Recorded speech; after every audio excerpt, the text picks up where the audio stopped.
So hey guys, welcome back to your radio guide. और आज के इस वीडियो में मैं आपको बताने वाला हूँ कि आप कैसे इकोनॉमिक्स बेस्ट तरीके से प्रिपेयर कर सकते हो फॉर क्लास 12th।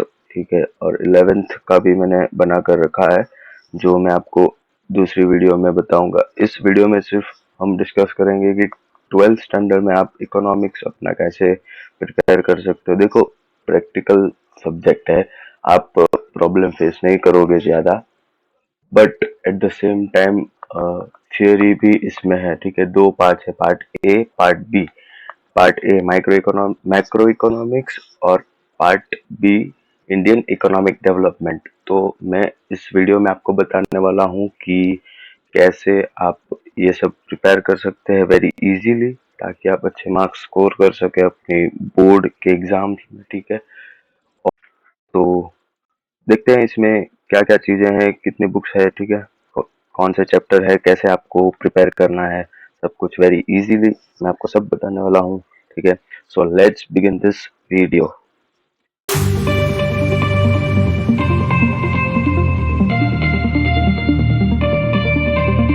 तो भाई, क्लास 12th के अंदर सबसे पहले हमारे पास दो बुक्स है। कौन कौन सी? इकोनॉमिक्स के अंदर मैक्रो इकोनॉमिक्स और इंडियन इकोनॉमिक डेवलपमेंट। अभी यहाँ पर देखो, मैं ऐसा आपको प्रेफर करूंगा कि आप संदीप गर्ग जो पब्लिकेशन वाली बुक आती है संदीप गर्ग की, वो यूज करें। ठीक है, फिर आपके ऊपर है, आपके ऊपर डिपेंड करता है कि आपको कौन सी कंफर्टेबल लगती है ज्यादा, but I will prefer Sandeep Garg. ठीक है, तो देखते हैं मैक्रो इकोनॉमिक्स और इंडियन इकोनॉमिक डेवलपमेंट। ठीक है, तो इसके अंदर हमारे पास ये जो मैक्रो इकोनॉमिक्स है, उसके अंदर हमारे पास 5 यूनिट्स है, 5 यूनिट्स। ठीक है, चैप्टर नहीं, 5 यूनिट्स। ठीक है, first unit 1, national income and related aggregates. इसके अंदर आप हमारे पास यहाँ पर 4 चैप्टर है। सर्कुलर फ्लो ऑफ इनकम, ठीक है, जिसके अंदर हमारा एक हाउस होल्ड होता है और एक फर्म होता है, और कैसे पूरी साइकिल चलती है इनकम की। ठीक है, डिस्ट्रीब्यूशन, डिस्पोजिशन, ठीक है, वो सब हम देखने वाले हैं। फिर basic concept of macro economics, ठीक है, वो सब देखने वाले हैं। National income and related aggregates, ठीक है, नेशनल इनकम क्या होता है और उसके अलावा भी उसके रिलेटेड जो भी कॉन्सेप्ट है वो हम देखने वाले हैं। चौथा चैप्टर ये है कि मेजरमेंट ऑफ नेशनल इनकम, कि भाई किसी भी कंट्री की नेशनल इनकम, या फिर हमारी बात करें तो इंडिया की नेशनल इनकम कैसे मेजर की जाती है, कौन कौन से जो कंपोनेंट्स है इसके अंदर आते हैं। ठीक है, वो सब हम देखने वाले हैं इस फर्स्ट यूनिट में। पूरा नेशनल इनकम के बारे में और सर्कुलर फ्लो मतलब इनकम के बारे में, कि पूरा फ्लो कैसे चलता है, कैसे हाउस होल्ड जो है फैक्टर सर्विसेज प्रोवाइड करते हैं फर्म को, और उसकी मदद से फर्म कैसे प्रोडक्ट बनाते हैं और हाउस होल्ड को ही बेचते हैं। ठीक है, और पैसा कमाते हैं। तो दैट इज मतलब सर्कुलर फ्लो ऑफ इनकम, जो कि हम देखने वाला है। ठीक है, यूनिट 2, यूनिट 2 में है मनी एंड बैंकिंग। दो ही चैप्टर है, I am not joking. Money is very easy chapter, भाई कर लो दोनों। ये पूरा यूनिट 2 जो है 6 मार्क का है, आई थिंक, हाँ 6 मार्क का ही है। तो इट्स पॉसिबल कि यहाँ पर 3-3 मार्क्स ईच मतलब डिवाइड हो सकता है, बट इजी हो जाएगा। Banking and money very easy है, बहुत इजी हो जाएगा। ठीक है, मैं आपको कराऊंगा भी। ठीक है, मैं आपको कराऊंगा पूरा chapter. Unit 3, determination of income and employment. यहाँ पर हम देखेंगे एग्रीगेट डिमांड क्या होता है और उसके रिलेटेड सारे कॉन्सेप्ट क्या क्या है क्या नहीं है। ठीक है, हमने क्लास 11th में पढ़ा था सिर्फ डिमांड, जहाँ पर इंडिविजुअल डिमांड की बात हो रही थी। यहाँ पर एग्रीगेट एग्रीगेट डिमांड मतलब टोटल होल इकोनॉमी, पूरी इकोनॉमी के अंदर कितनी डिमांड है उसकी हम बात करेंगे। ठीक है, यहाँ पर 8th चैप्टर जो हमारा है, इनकम डिटर्मिनेशन एंड मल्टीप्लायर। ठीक है, इनकम डिटर्मिनेशन एंड मल्टीप्लायर। तो भाई, इनकम हम कैसे डिटरमाइन करते हैं, ठीक है, वो सब हम देखेंगे। और मल्टीप्लायर मतलब कैसे मल्टीप्लाई होती है इनकम, ठीक है, वो सब हम देखेंगे इस चैप्टर में, इनकम डिटर्मिनेशन एंड मल्टीप्लाई।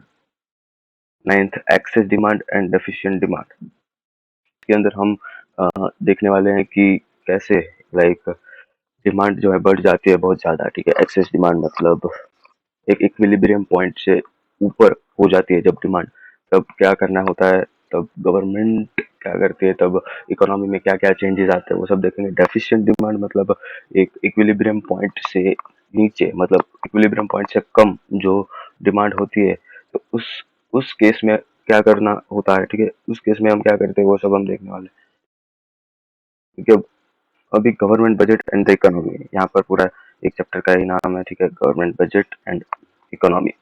तो इसकी नोट्स अगर आपको चाहिए तो मैं आपको डिस्क्रिप्शन में पीडीएफ दे दूंगा, जो कि बहुत ईजी है, ठीक है। उतना कर लिया, उस नोट्स में से अगर आपने ये चैप्टर पढ़ लिया ना तो भाई पूरा आपको आ जाएगा, ठीक है।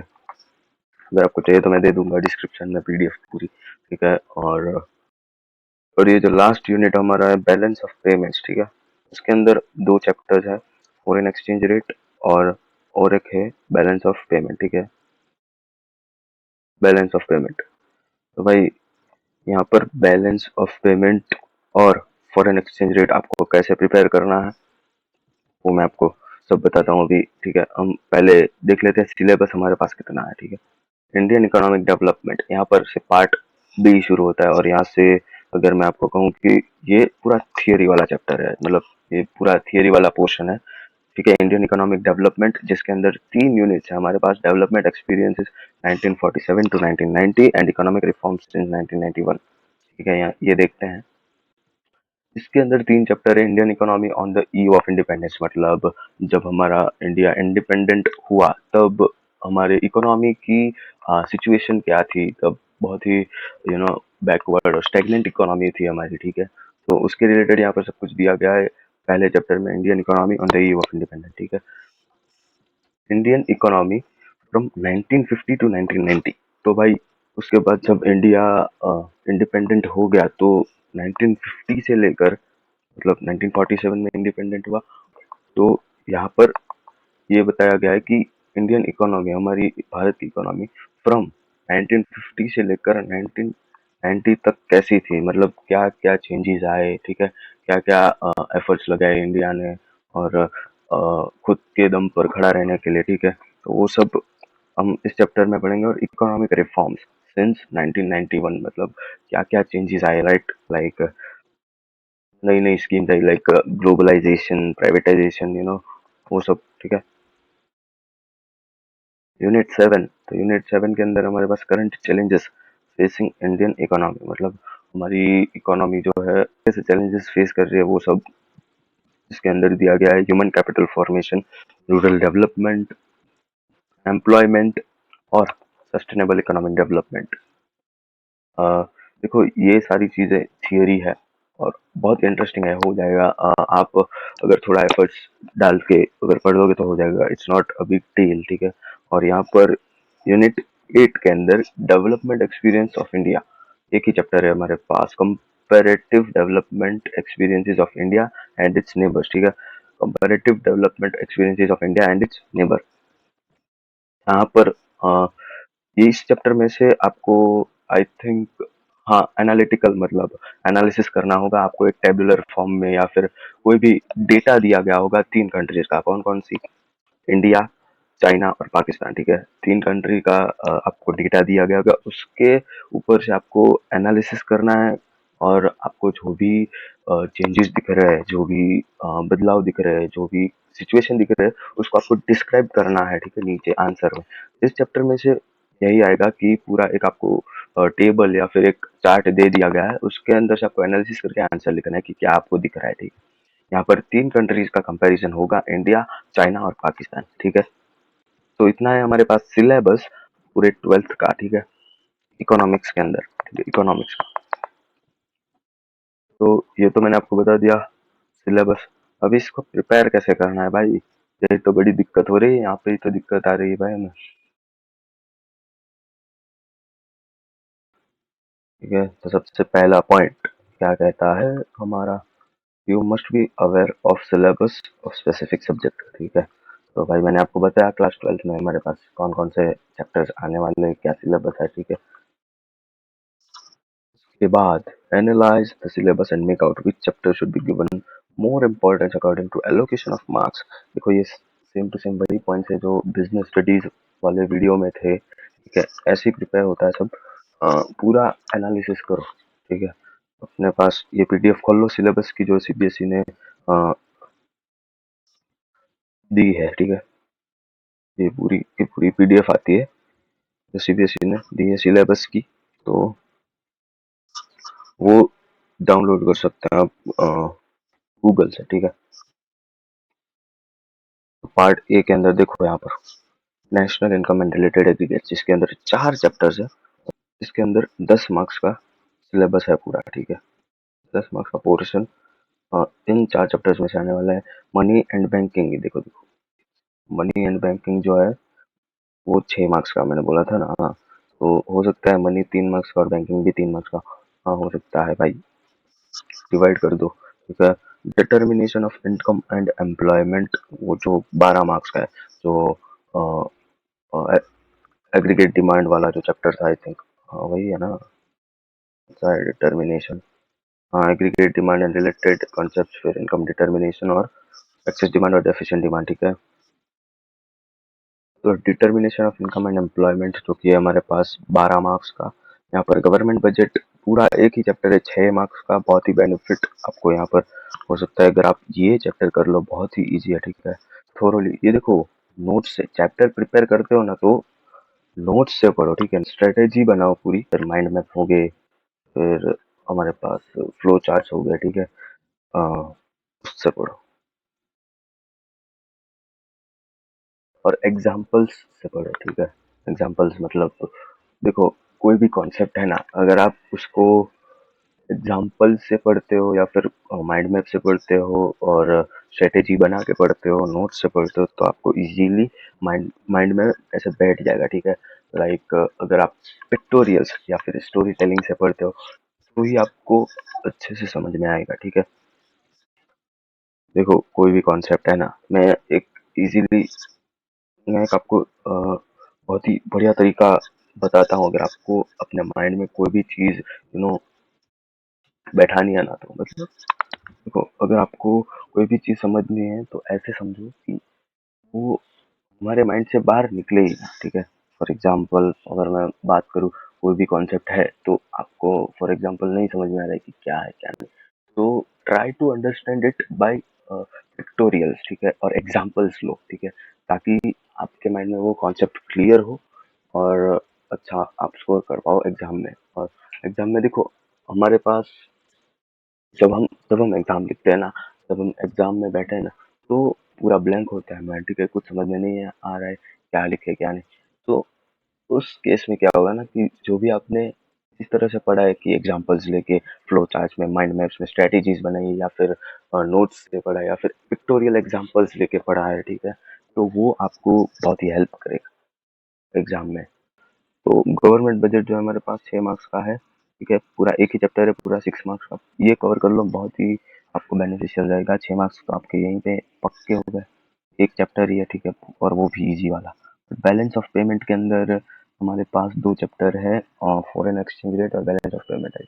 हाँ, 2 चैप्टर है, 6 मार्क्स का पूरा पोर्शन आने वाला है। तो उस तरीके से एनालिसिस करके आप पढ़ सकते हो इसको, ठीक है। अभी पार्ट बी के अंदर देखो, पार्ट बी में आओ, डेवलपमेंट एक्सपीरियंसेस। तो ये जो पूरा यूनिट 1 है, उसके अंदर कितने चैप्टर्स हैं भाई? 3, हाँ 3 चैप्टर है ना। हाँ, 3 चैप्टर्स हैं जो कि 12 मार्क्स के हैं, वो भी इजी है। देखो, ये इकोनॉमिक्स का एक थियोरी पार्ट है जो इंटरेस्टिंग भी है, but at the same time आप सबको बोरिंग भी लग सकता है, क्योंकि आई थिंक इसमें हिस्ट्री थोड़ा सा है ना, इसलिए, ठीक है। पार्ट बी के अंदर हमारे पास है development experience since 1947 to 1990 and economic reform since 1991। ये जो है पूरा 12 मार्क्स का है। 3 चैप्टर्स हैं, तो वी कैन मेक आउट की 4 मार्क्स ईच चैप्टर में डिवाइडेड हो सकते हैं, ठीक है। Current challenges facing Indian economy, मतलब जो इंडियन इकोनॉमी अभी करंटली क्या चैलेंजेस फेस कर रही है। इसके अंदर हमारे पास कौन कौन से चैप्टर थे? ह्यूमन कैपिटल फॉर्मेशन हो गया, रूरल डेवलपमेंट हो गया, एम्प्लॉयमेंट हो गया, ठीक है, या फिर एम्प्लॉयमेंट हो गया, या फिर सस्टेनेबल इकोनॉमिक डेवलपमेंट। हाँ, ये भी 7th चैप्टर, इसमें थोड़ा साइंस आपका इन्वॉल्व है, ठीक है। तो हो जाएगा, हमने 7th 8th में पढ़ा है वही है इस चैप्टर में, ठीक है। और लास्ट यूनिट देखो, ये जो है, ये current challenges facing Indian economy, ये इस पार्ट में से सबसे ज्यादा मार्क्स कवर करता है। बट इसके अंदर कितने चैप्टर्स हैं? 4, 1 2 3 4, तो हो सकता है 5 मार्क्स ईच चैप्टर में डिवाइडेड हो, ठीक है। तो उस हिसाब से प्रिपेयर करो, ठीक है उसको। अभी development experiences of India comparison with neighbours, ठीक है। तो ये पूरा एक ही चैप्टर 8 मार्क्स का है, आपका 8 मार्क्स का, ठीक है। तो इसमें एक ही चैप्टर है 8 मार्क्स का, जिसके अंदर आपको कुछ करना नहीं है, सिर्फ आपको एक पूरा चार्ट दिया गया होगा या फिर टेबल दिया गया होगा, जिसके अंदर पूरा एनालिसिस किया होगा, और आपको उसको क्वेश्चन में जो भी पूछा गया है उसका आंसर उस चार्ट के अकॉर्डिंग देना है, सिर्फ उसमें कुछ करना नहीं है, ठीक है। इस चैप्टर में से आपको पूरे ऐसे ही क्वेश्चंस आएंगे कि बताओ भाई, अ, इस साल में इंडिया और चाइना के बीच में मतलब क्या डिफरेंस, मतलब पॉपुलेशन के, फॉर एग्जांपल पॉपुलेशन के बेसिस पे क्या डिफरेंस थे, ये वो, मतलब समझ रहे हो पूरा। इस चैप्टर में ऐसे ही एनालिसिस होगा। तो 8 मार्क्स का ये पूरा चैप्टर है, डेवलपमेंट एक्सपीरियंसेस ऑफ इंडिया, ठीक है, कंपैरिजन विथ नेबर्स। तो ये पूरा कर लो, बहुत इजी है। आपको इसमें थियरी कुछ नहीं याद रखना है, कुछ करना नहीं है, सिर्फ जो भी टेब्यूलर फॉर्म में आपको चार्ट या फिर टेबल मतलब जो भी दिया गया होगा उसको एनालिसिस करके सिर्फ आपको आंसर देना है क्वेश्चन का, बस दैट्स ऑल। और वो भी आंसर आपके सामने ही होगा उसके अंदर, ठीक है। तो ये बहुत इजी है। देखो ऐसे प्रिपेयर करो, ऐसे लाइक पूरा हमें सब कुछ पढ़ना है, सब कुछ पढ़ना है, नहीं ऐसे नहीं। पूरा स्ट्रेटेजी बनाओ, क्या क्या आने वाला है वो सब हमें पता होना चाहिए, कितना इम्पोर्टेंस किस चैप्टर को देना है वो भी हमें पता होना चाहिए, ठीक है। उसके हिसाब से प्रिपेयर करो, ठीक है। तो हाँ, हम कहा थे एनालाइज वाला खत्म किया। Economics is a practical subject and requires more practice of numericals. अभी देखो थियरी पार्ट है, पार्ट बी 40 मार्क्स का, ठीक है, वो तो है ही, बट प्रैक्टिकल सब्जेक्ट है पूरा इकोनॉमिक्स, ठीक है। और न्यूमेरिकल्स की ज्यादा प्रैक्टिस करो। यहाँ पर देखो मैं आपको बताता हूँ, यूनिट 1 में जो ये चैप्टर है मेजरमेंट ऑफ नेशनल इनकम, इसमें पूरा न्यूमेरिकल वाला ही पार्ट है, ठीक है। कैसे आप जीडीपी एमपी फाइंड करो या फिर जीएनपी एमपी फाइंड करो, कुछ भी मतलब ये सब टर्म्स है जो मैं आपको सब कराऊंगा, ठीक है। बट इसमें न्यूमेरिकल्स ज्यादा हैं, तो इसमें पॉसिबिलिटी है कि आपको 6 मार्क्स का एक न्यूमेरिकल आ सकता है या फिर 4 मार्क्स का एक न्यूमेरिकल आ सकता है, ठीक है। तो न्यूमेरिकल की प्रैक्टिस इज द मस्ट, ठीक है। अभी फोर्थ पॉइंट देखो, नॉट वेरी लेंदी, ठीक है, बहुत ज्यादा लेंदी नहीं है। Prepare it through strategies, mind maps, flow charts etcetera to cover up easily. अभी मैंने आपको क्या बोला, अगर आप पिक्टोरियल स्टोरी टेलिंग से अगर आप समझते हो कॉन्सेप्ट को, तो आपके माइंड में वो छप जाएगा, ठीक है। और आप इजीली उस कॉन्सेप्ट को एग्जाम में लिख सकते हो और याद भी रहेगा ना, ठीक है। या फिर आप ऐसा कर सकते हो कि फ्लो चार्ट से पढ़ो, माइंड मैप से पढ़ो, स्ट्रेटेजीज बनाओ, ठीक है। That's all right. अभी फिफ्थ पॉइंट ये है, try to clear the concept topic after topic and take frequent breaks after completion of certain topics. अभी यार देखो, हम जब भी पढ़ने बैठते हैं, ठीक है, तो कुछ टाइम के बाद हमें बोरिंग फील होता है। लाइक मेरी बात अगर मैं करूँ तो मैं ज्यादा देर तक मैं पढ़ नहीं सकता, मतलब बंदे 18-18 घंटे पढ़ रहे हैं, ठीक है, 4-4 5-5 घंटे मतलब कंटिन्यूअसली पढ़ रहे हैं भाई, कंटिन्यूअसली 5-5 घंटे, 6-6 घंटे, मुझे पता नहीं यार ये क्या पढ़ते हैं, ठीक है। तो ऐसे पढ़ाई करो कि ब्रेक लेकर, मतलब आपको समझ में भी आए, आपको बोरिंग भी ना लगे, और समझ में सब कुछ आ जाए और अच्छे से आप लिख सको एग्जाम के अंदर। बस हमारा तो वही मोटिव है, वही गोल है कि एग्जाम के अंदर आप अच्छे से लिख सको और याद हो सके concept. Concept clarity is the priority, ठीक है। यहाँ पर हमें टॉपिक आफ्टर टॉपिक, अगर एक टॉपिक खत्म हो गया, ठीक है, तो उसके बाद दूसरा टॉपिक लो। यार एक ये नहीं कि ये पूरा चैप्टर है तो पूरा चैप्टर में से आधा ये, ऐसा नहीं, पूरा टॉपिक खत्म करो, उसके बाद दूसरा उठाओ, उसके बाद वो खत्म करो, फिर अगर चाहो तो ब्रेक लो, ठीक है। ब्रेक तो लिया ही करो, मैं तो आपको रेकमेंड करता हूँ कि ब्रेक लो जब भी आप पढ़ाई करने बैठते हो, तो 1 घंटे बाद या फिर हो सकता है मतलब आधे घंटे बाद ब्रेक लो, ठीक है। मतलब पढ़ने बैठते हो तो आधे घंटे बाद थोड़ा ब्रेक लो, 10-15 मिनट, जो भी आपको अच्छा लगता है, लाइक घूमने जाना है कहीं पे भी, मतलब बाहर जाना है दोस्तों के साथ, 10-15 मिनट, 10 से 15 मिनट, ठीक है, उससे ज्यादा नहीं, 10 से 15 मिनट का ब्रेक लो, उसके बाद पढ़ो। ताकि क्या है, आपको माइंड में रिफ्रेशमेंट मिलता रहेगा ना, तो आप बोरिंग फील नहीं करोगे और ज्यादा पढ़ने की आप में कैपेबिलिटी ज्यादा रहेगी, ठीक है। तो ऐसे पढ़ाई करो। और जो भी मतलब 10-15 मिनट का ब्रेक लिया तो उसका मतलब ये नहीं कि यार देखो सिर्फ बाहर ही जाना है। जो भी आपको अच्छा लगता है, फॉर एग्जाम्पल आपको अगर भूख लगी है तो खा लो भाई, ठीक है। टीवी देखना है 10 मिनट देखो, 10 मिनट, 10 से 15 मिनट, उससे ज्यादा नहीं, ठीक है। मैं सिर्फ इतना कहना चाहता हूँ कि जब भी आप पढ़ने बैठते हो तो टॉपिक आफ्टर टॉपिक पढ़ो और ब्रेक लिया करो, ठीक है।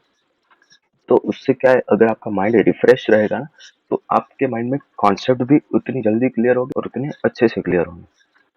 तो यही था, यही जो था मैं आपको बताना चाहता था कि कैसे प्रिपेयर करना है सब इकोनॉमिक्स के अंदर क्लास 12th में। और ये सब चैप्टर्स मैं आपको कराऊंगा, ठीक है। और अलग अलग वीडियोस आती रहेंगी, ठीक है। शॉर्ट वीडियोस या फिर शॉर्ट वीडियोस मतलब शॉर्ट्स नहीं, ठीक है, शॉर्ट वीडियोस यानी कि 10 मिनट की, 15 मिनट की, ज़्यादा से ज़्यादा 20 मिनट की, उससे ज़्यादा नहीं। क्योंकि मुझे भी पता है कि आप बोर हो जाते हो ज़्यादा, अगर कंटिन्यूअसली पढ़ाई करते हो ना तो बोर हो जाते हो और हेडेक होना शुरू हो जाता है। और मैं प्रेफर करूंगा कि आप अगर सैम्पल पेपर्स करना चाहते हो तो ओसवाल के करो, ठीक है, सारे के सारे ओसवाल के पेपर्स आप प्रैक्टिस करो। और उसके अंदर से आपको ज़्यादा क्लैरिटी मिलेगी, ज़्यादा आपको सिमिलैरिटी मिलेगी बोर्ड्स के पेपर में और ओसवाल के पेपर में, ठीक है। तो भाई मेरी वीडियोस टॉपर्स के लिए नहीं होती, अगर आपको फिर भी देखने हैं तो देख सकते हैं, हो सकता है आप कुछ नया सीख जाओ, ठीक है। तो और और कुछ नहीं है पेपर में, पेपर प्रेजेंटेशन अच्छा रखो ताकि चेकर के माइंड में अच्छी इंप्रेशन जाए, ठीक है। पेपर प्रेजेंटेशन वाली वीडियो अगर आपको चाहिए तो कमेंट सेक्शन में मुझे बताओ।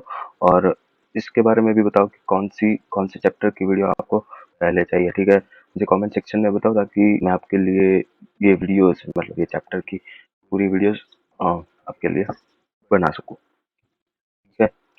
तो भाई क्लास 12th का हमने आज कवर किया सब कुछ, और 11th का भी मैंने प्रिपेयर करके रखा है, देखो 2 बुक्स और क्या क्या है।